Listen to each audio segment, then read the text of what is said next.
Bueno, vamos a continuar con la serie de problemas de la guía para el examen general de egreso de Ingeniería Química. Vamos con los problemas del 26 al 35, que incluyen problemas de principios básicos de termodinámica. Sí, vamos a resolver algunos ejemplos. El problema 26 dice calcular la enthalpía de la reacción a 313 kelvins en joule sobre mol si se hace reaccionar monóxido de nitrógeno con dioxígeno para producir dióxido de nitrógeno a un bar de presión constante.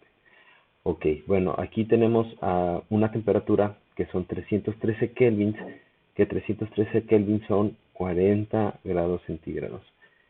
40 grados centígrados es una temperatura distinta a la que utilizamos para determinar las entalpías estándar, que es 25 grados centígrados. Sin embargo, vamos a asumir, dado que no tenemos ningún otro dato, que estas entalpías estándar son válidas a 40 grados centígrados, tomando en cuenta también que no es mucha la diferencia de temperatura. ¿Sí? Entonces, lo primero que tendremos que hacer es establecer la reacción.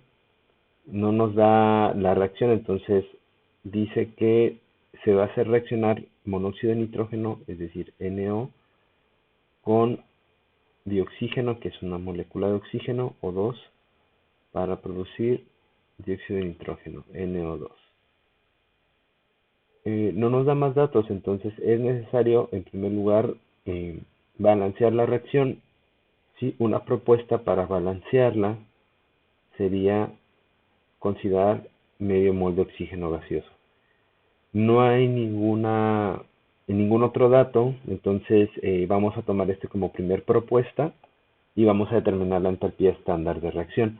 Para calcular la entalpía estándar de reacción, sí, yo tengo que tomar en cuenta la suma de las entalpías estándar de formación de productos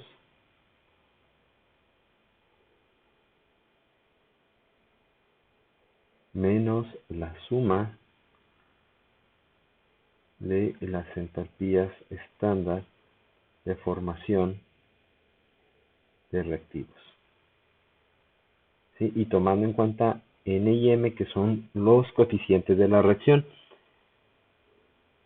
¿Sí? Ahora, en el lado de los productos, pues yo tengo el NO2, el dióxido de nitrógeno, del cual yo tengo aquí los datos de entalpía estándar de formación, y del lado de los reactivos, el monóxido de nitrógeno y el oxígeno.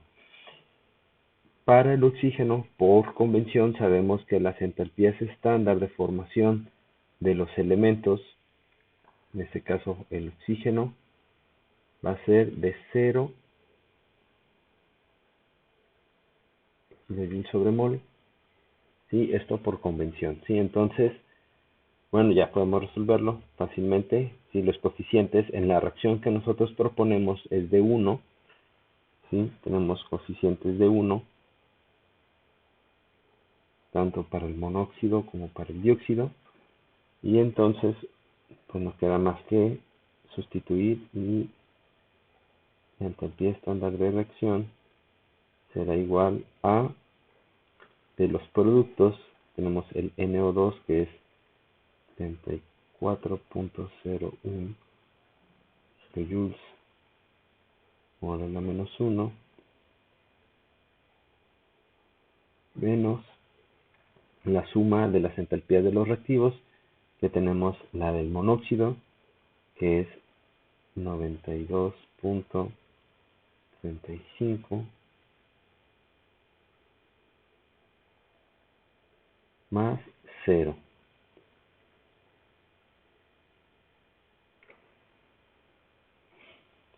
Hacemos la resta y nos da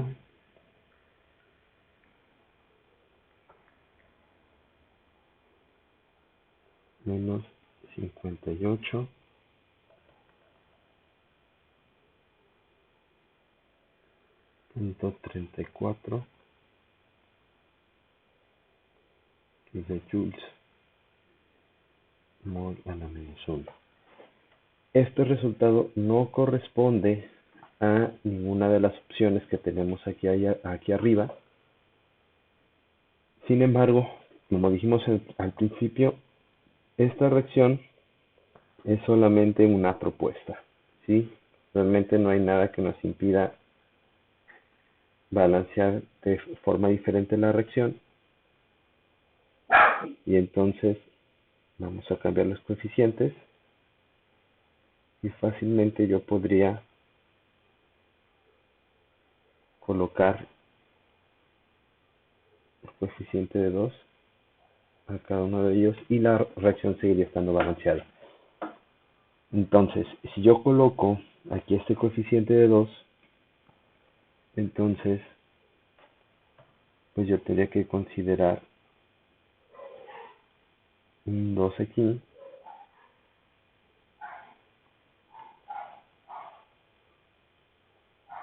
y un 2 aquí.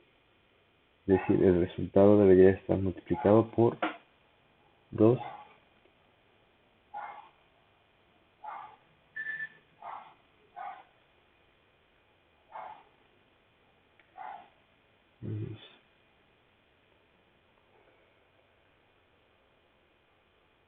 y entonces el resultado no sería este de aquí, no sería 58.34.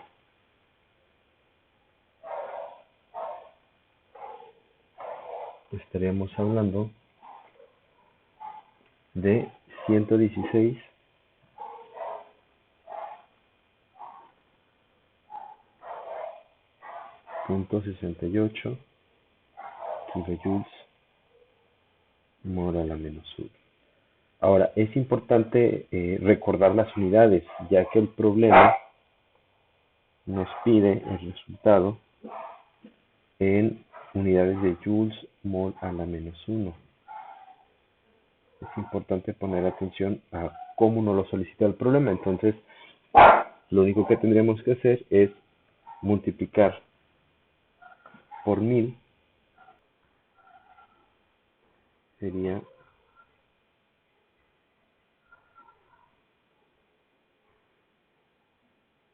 joules mol a la menos 1.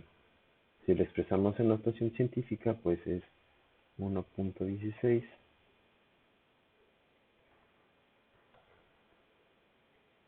por 10 a la menos 5.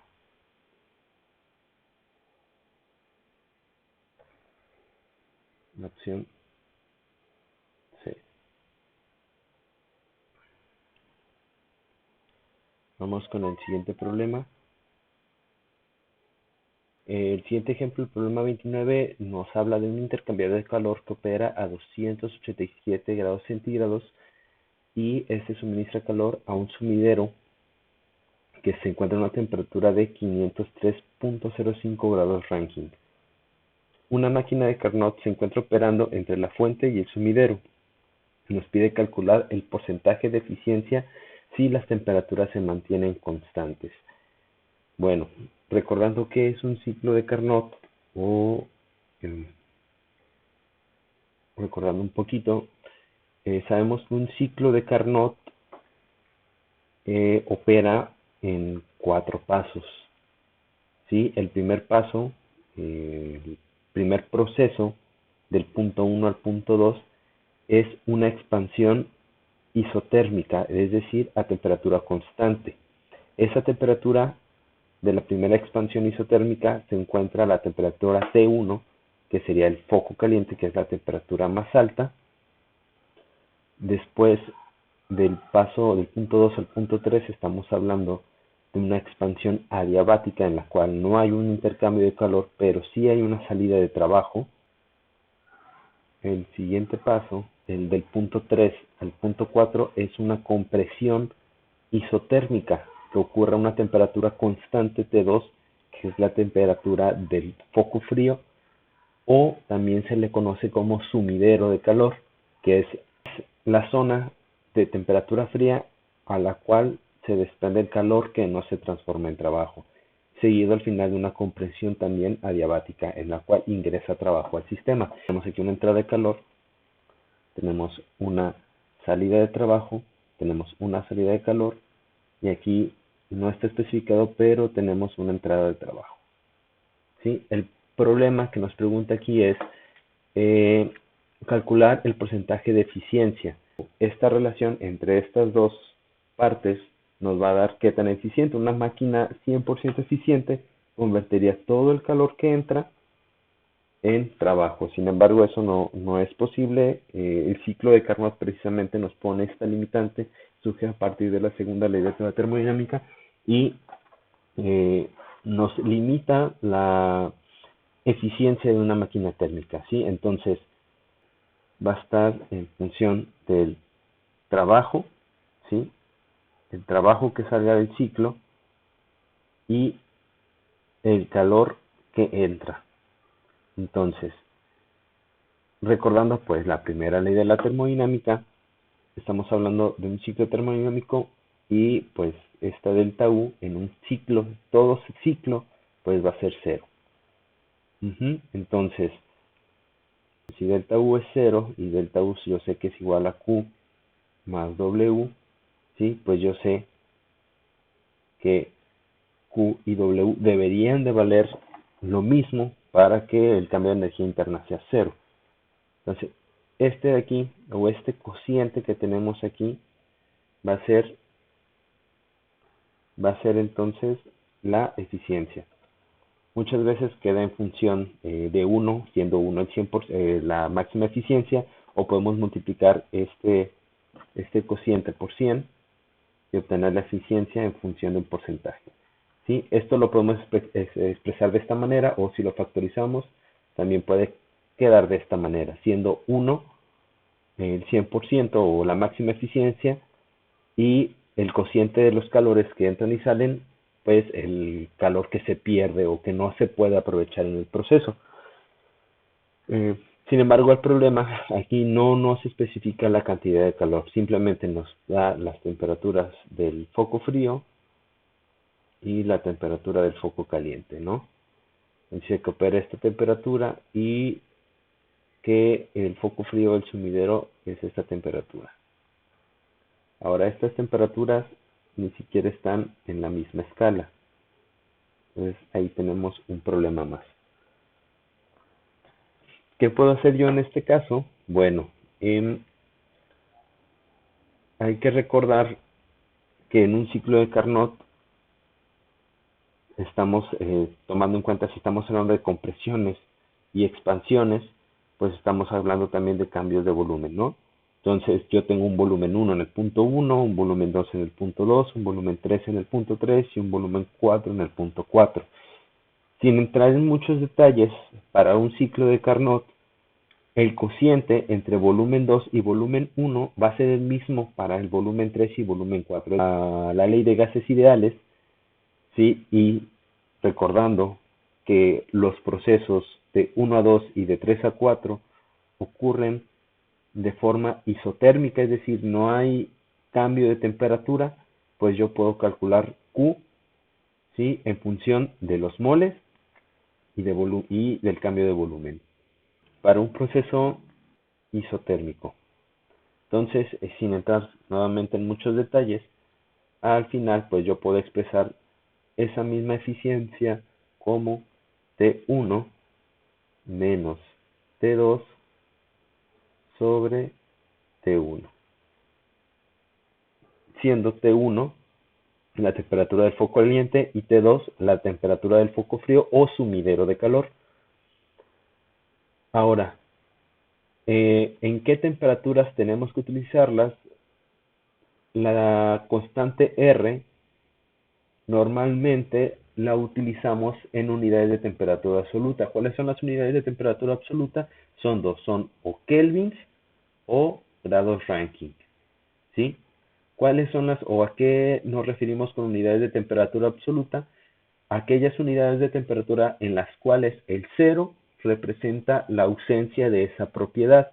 Cuando nosotros trabajamos con grados centígrados, sabemos que 0 grados centígrados no significa la ausencia de temperatura, porque nosotros podemos bajar de la temperatura de 0 grados centígrados. Entonces, en la misma escala de grados centígrados, yo puedo tener, más bien puedo convertir en esa misma escala a una unidad de temperatura absoluta, que son los kelvins. Para ello, pues yo sé que grados kelvins perdón, las unidades kelvins, pues va a ser igual a grados centígrados menos 273.15. Y las unidades de Rankine también son una unidad de temperatura absoluta, sin embargo estas son en el sistema inglés. Las unidades de Rankine son igual a grados Fahrenheit menos 458.67. Entonces, ya sea que yo convierta estos grados centígrados a rankings o estos rankings los transforme a kelvins y también los grados centígrados tendría que transformarlos a kelvins, de esa manera yo puedo aplicar esta fórmula para establecer o para calcular la eficiencia. Entonces, vamos a hacerlo así. Vamos a borrar todo. Y entonces vamos a quedarnos con la fórmula de eficiencia que obtuvimos al final.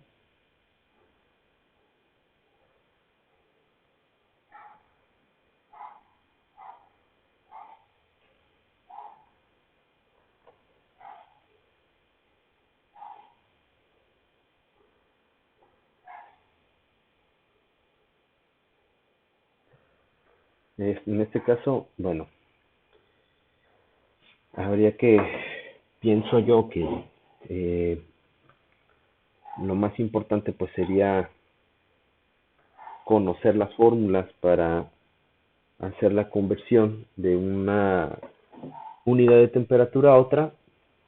Algunas calculadoras ya cuentan con eh, esta función para convertir, sin embargo, la temperatura en grados rankings o la unidad de rankings no es muy popular, ¿sí? Yo sé que la fórmula para transformar centígrados a kelvins, vamos a hacerlo todo en kelvins, ¿sí? La hemos puesto, es igual a la temperatura en grados centígrados menos 273, perdón, era más 273.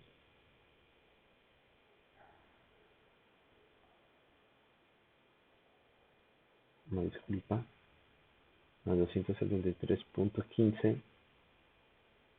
Y para rankings, una corrección, son los grados Fahrenheit más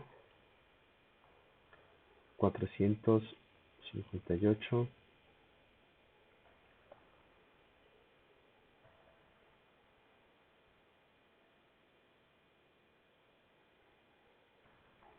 .67. Ok. ¿Cómo transformo yo los rankings a grados Fahrenheit? Perdón, los rankings a grados kelvins, a unidades kelvins, si yo quiero hacerlo todo en kelvins, no es tan complicado, ¿sí? Si recuerdan por ahí la fórmula para transformar los grados Fahrenheit a Celsius, ¿sí? Y viceversa, había por ahí una fórmula en la cual yo podía transformar para obtener la temperatura en grados centígrados. Era la temperatura en grados Fahrenheit menos 32 y eso se multiplicaba por 5 novenos, o para calcular de temperatura Fahrenheit a centígrados eran 9 quintos de los grados centígrados por más 32, ¿sí? Ahora, Celsius y Fahrenheit son unidades distintas. Son unidades distintas dado que en dos aspectos importantes. Uno, la escala es diferente, ¿sí? Es decir, hay que multiplicar por cierto coeficiente, este es 9 quintos, ¿sí? Eh, para ajustar la escala, y también los dos tienen punto de partida distinto, ¿sí? Por ejemplo, el 0 grados Fahrenheit, perdón, el 0 grados centígrados es en realidad 32 grados Fahrenheit, ¿sí? De aquí viene 32, este 32. La relación que hay entre kelvins y rankings es más o menos la misma, ¿sí? En la diferencia entre kelvins o más bien la similitud entre kelvins y rankings, como ya lo mencionamos, es que hablamos de temperaturas absolutas, unidades absolutas, es decir, el cero empieza donde mismo, es decir, dejamos de lado esta parte del 32, ¿no? Ya que las dos tienen el mismo punto de partida. ¿Cuál es la diferencia entre estas dos? Al final de cuentas, va a ser la escala. ¿De qué escala estamos hablando? Pues de la misma escala que hay entre Celsius y Fahrenheit. A final de cuentas, eh, para transformar de Celsius a Kelvin, pues simplemente se corrige ese punto de partida, pero la escala se conserva. Y para transformar de Fahrenheit a Rankine es exactamente lo mismo, ¿sí? Es decir,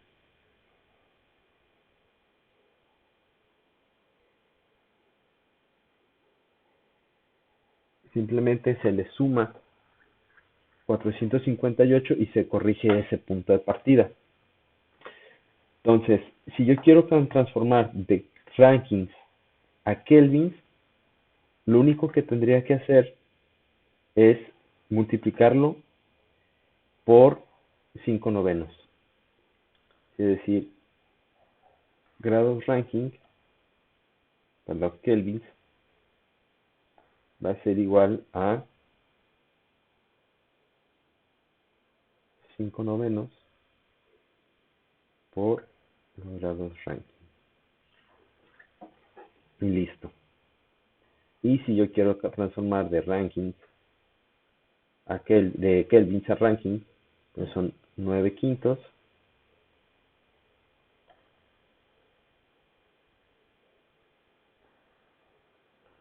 por los grados Kelvin, por las unidades en Kelvin. ¿Sí? Entonces, como tip, pues al final de cuentas es el mismo coeficiente o es el mismo número que utilizamos en las conversiones de Celsius y Fahrenheit. Y bueno, entonces dice que el intercambiador opera a 287 grados centígrados. 287 grados centígrados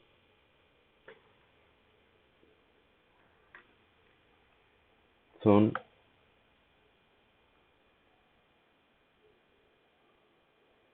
aproximadamente 560 kelvin. Y la temperatura 2 o la temperatura del foco frío o del sumidero de calor son 503.05 rankings. Si lo multiplicamos por 5 novenos,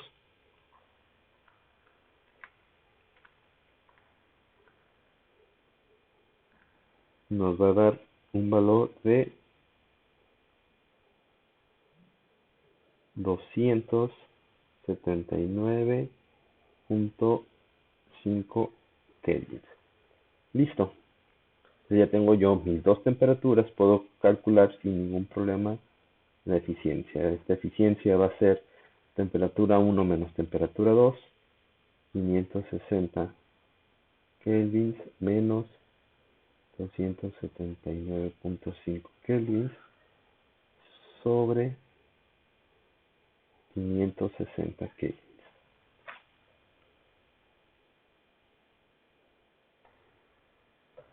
Esto va a ser igual a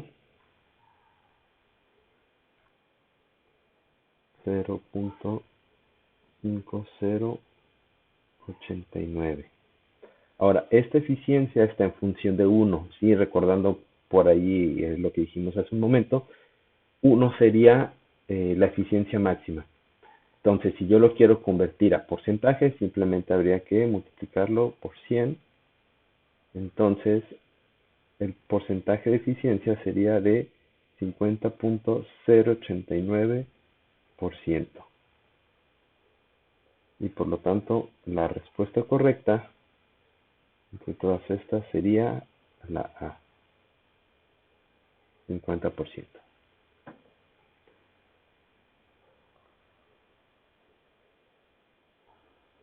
Vamos con el tercer problema de ejemplo. Este problema, bueno, dice, en un reactor se lleva a cabo la descomposición de tetraóxido de nitrógeno, donde la reacción se lleva a cabo a temperaturas altas espontáneamente. Nos pide entonces determinar la variación de energía interna en Joule sobre mol a 500 grados, a 25 grados centígrados. Ahora, es importante determinar aquí que nos está pidiendo la variación de la energía interna y nos da datos de entalpía y de entropía. ¿Qué está sucediendo aquí o qué estamos aquí observando? Bueno, no hay un error de redacción, ¿sí? Nos pide energía interna. Nosotros al ver valores de entalpía y entropía pudiéramos pensar en energía libre de Gibbs. Recordando la fórmula de energía libre de Gibbs, sabemos que el cambio en la energía libre de Gibbs va a ser igual a delta H menos T delta S. ¿Sí? El problema nos da todos los datos para calcular energía libre, sin embargo nos pide energía interna. Hagan el ejercicio de calcular delta G con los datos que tenemos aquí y vamos a darnos cuenta que no nos va a dar ninguna de las opciones. No es que el problema está mal redactado, es que nos pide energía interna. Y hay que recordar cuál es la fórmula de energía interna. Delta U, energía interna, o el cambio de la energía interna, o la variación de la energía interna en un sistema va a ser igual a Q más W, es decir, el calor absorbido más el trabajo realizado por el sistema. No nos da más datos el problema, ¿sí? Nos dice que ocurre a 25 grados centígrados, pero no nos da más datos. Ahora, nos da datos de entalpía y de entropía. Si nos da datos de entalpía, sabemos que la entalpía, o cuando un proceso ocurre a presión constante, este calor se convierte en entalpía, o lo podemos expresar como entalpía. Y entonces, delta U es igual a delta H menos P delta B. ¿Cómo yo voy a determinar este valor P delta B? Nuevamente, el problema no nos da más datos, ¿sí? Entonces vamos a asumir las siguientes suposiciones. Que la presión es constante y además estamos hablando de una presión de una atmósfera. Vamos a dejarlo un bar de presión, y que la temperatura también se va a mantener constante, es decir, que la reacción se lleva a cabo a 25 grados centígrados. Temperatura de 25 grados centígrados son 298 kelvins. ¿Sí? Entonces, con estos datos voy a determinar cuánto vale este factor y me voy a apoyar en la reacción química propuesta en el problema. La reacción me dice que un mol de N2O4 va a reaccionar va a producir 2 moles de NO2. Es decir, si yo observo con atención, yo aquí tengo un cambio en el número de moles. Es decir, yo tengo una variación de moles delta N. Y ese delta N, pues van a ser, o va a ser igual a N2 menos N1 o N inicial, N final menos N inicial, siendo el lado de los productos el estado final y el lado de los reactivos el estado inicial. Por lo tanto, yo tengo una variación de moles, o voy a tener una variación de moles de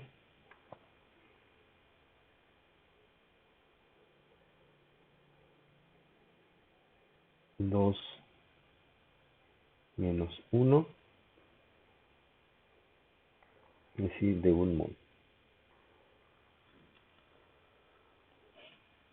¿Y cómo voy a introducir esta variación de moles dentro de la fórmula de energía interna?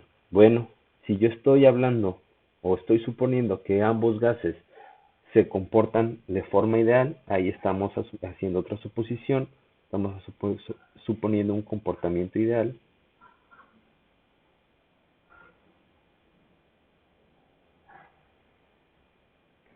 ¿Sí? Entonces yo puedo aplicar la ley de los gases ideales, que me dice PV es igual a nRT. ¿Sí? Si la presión es constante, R es una constante y temperatura también es una constante, pues yo puedo relacionar el cambio de volumen con el cambio en el número de moles. ¿Sí? Y entonces la fórmula quedaría como delta B es igual a delta N por R por T sobre P.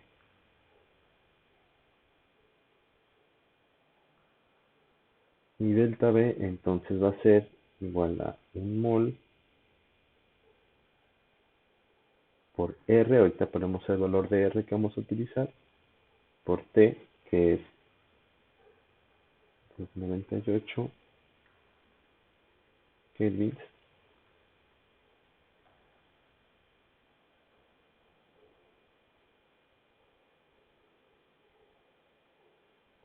entre presión, que es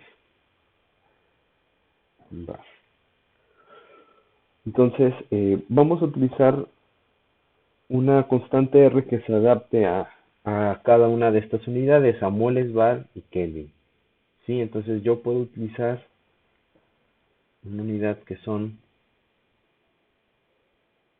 0.083, perdón, en este caso, bar por litro sobre mol por kelvin. Y entonces la delta de volumen va a ser igual a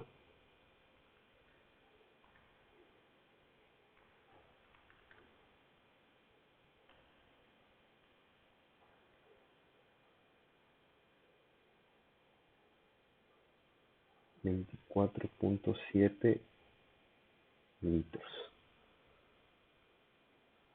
Ahora, delta H yo la voy a determinar en kilojoule sobre mol. Sin embargo, el otro término, presión por delta de volumen, no pareciera quedar en función de energía, porque yo tengo un delta B que está en unidades de litros y tengo presión que está en un bar. Un bar que son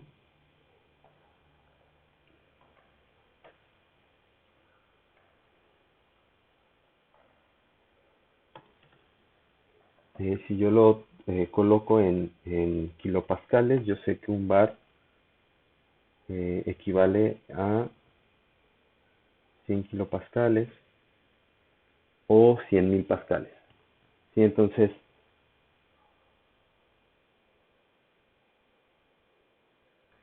estas dos unidades pues no parecieran formar parte de las mismas unidades que las de entalpía. Sin embargo, no es así. Vamos a borrar esta parte de aquí.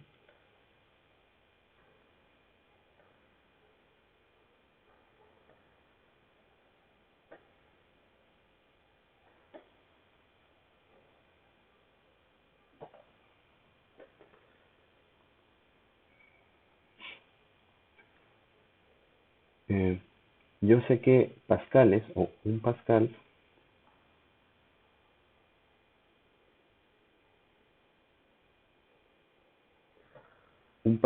es, perdón, un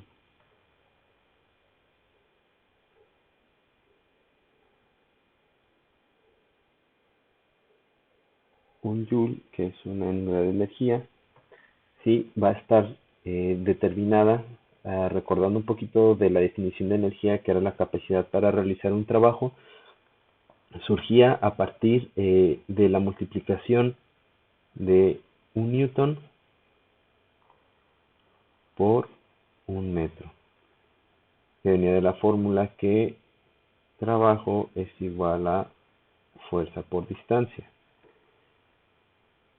La fuerza medida en newtons y la distancia medida en metros en Sistema Internacional de Unidades, y sabemos que un newton es un kilogramo metro sobre segundo al cuadrado, que se multiplica por metro, y las unidades desglosadas de joule es en realidad kilogramo metro cuadrado sobre segundo cuadrado. Ahora, un pascal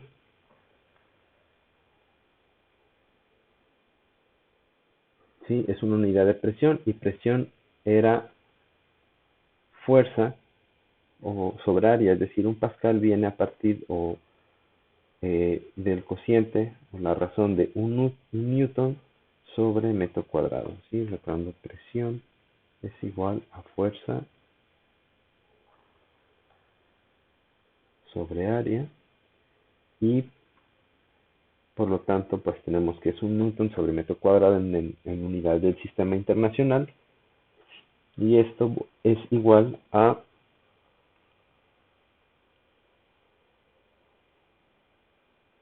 kilogramo metro sobre segundo al cuadrado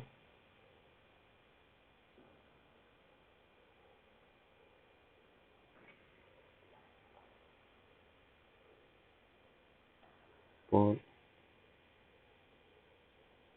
metros a la menos 2, dado que está dividiendo.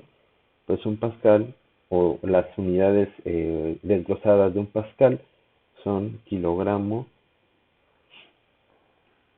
sobre metro segundo al cuadrado. Bueno, ¿qué tiene que ver todo esto con lo que estamos haciendo aquí?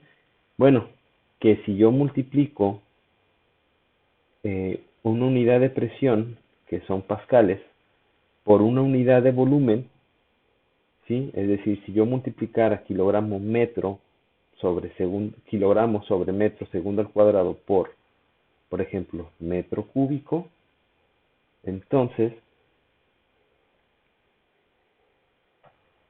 yo tendría que, si yo multiplico esta unidad, que yo sé que son pascales, y yo sé que esta unidad de aquí,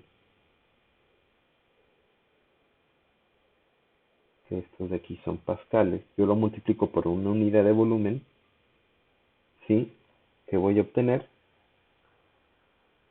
Pues voy a obtener kilogramos metro cuadrado sobre segundo cuadrado. Y estas son las mismas unidades de energía.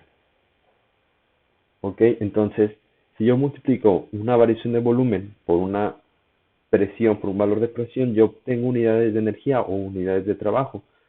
Yo ya tengo aquí las unidades en pascales o en kilopascales. Habría que transformar estas en metros cúbicos para que coincidieran, pero no hay mayor problema. Entonces, vamos a agarrar.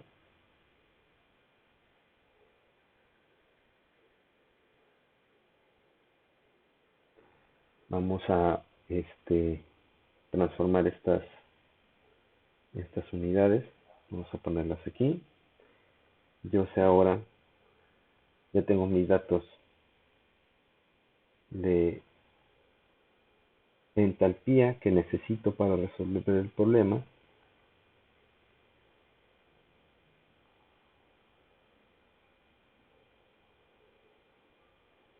Y ahora me hacen falta mis datos de P por delta B.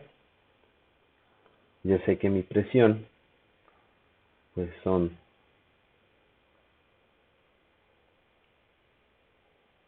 100 kilopascales y que mi delta B va a ser 0.0247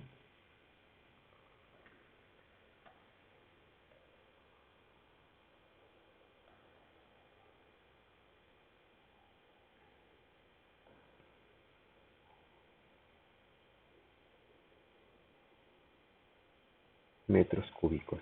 Simplemente transformamos litros a metros cúbicos.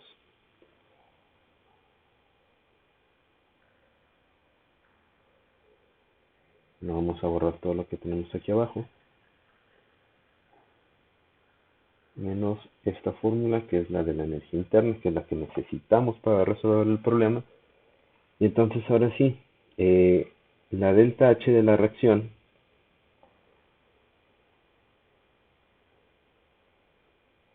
pues va a ser igual a, vamos a escribirlo más abajo, delta H de la reacción va a ser igual a,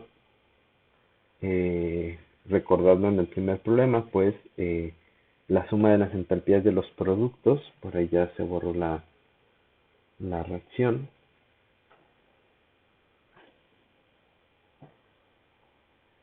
¿sí? La reacción era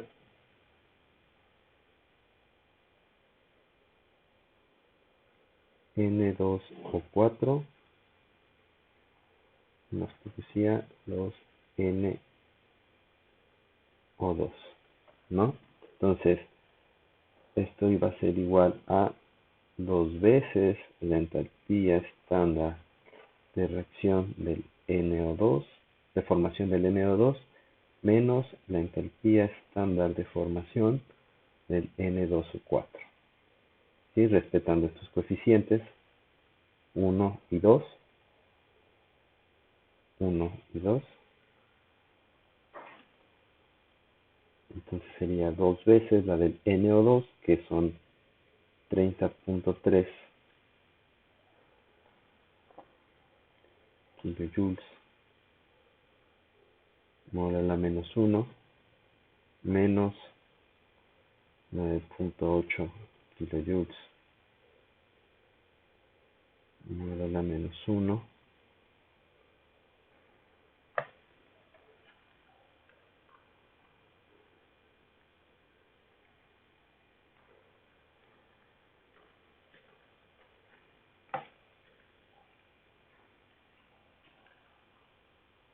Esto nos da 50.8 kilojoules.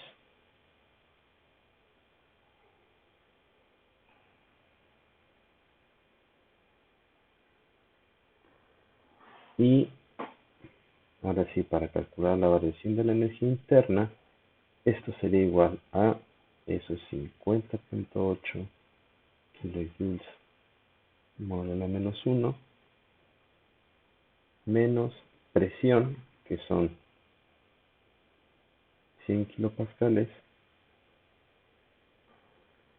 por 0.0247 metros cúbicos. Ahora, de la multiplicación de kilopascales y metros cúbicos, nos va a quedar en kilojoules.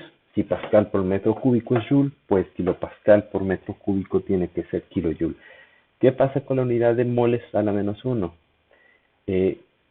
Este cambio de volumen es con respecto a un mol de reacción.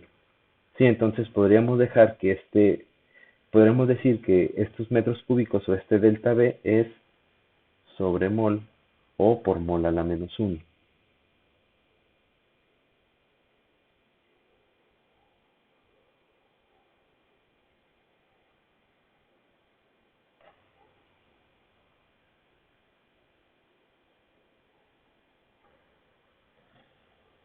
Entonces, el cambio de energía interna va a ser igual a 50.8 joules mole a la menos 1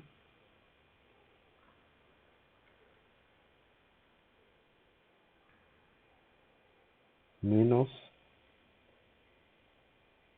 2.47 kilojoules mole a la menos 1. Y esto es igual a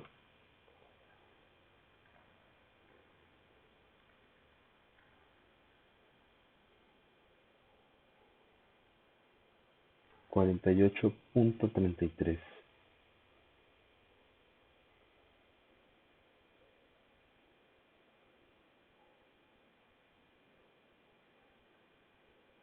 kilojoules mole a la menos 1.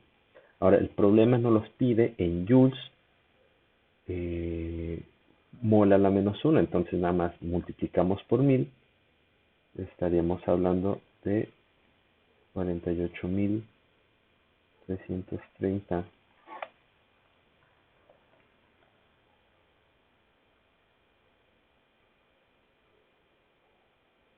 joules mole a la menos 1.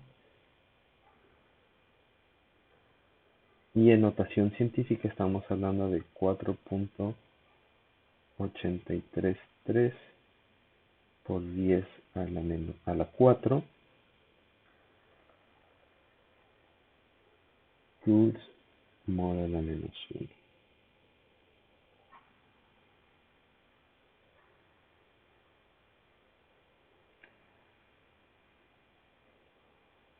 Por lo que estaríamos hablando que la respuesta correcta es el inciso D.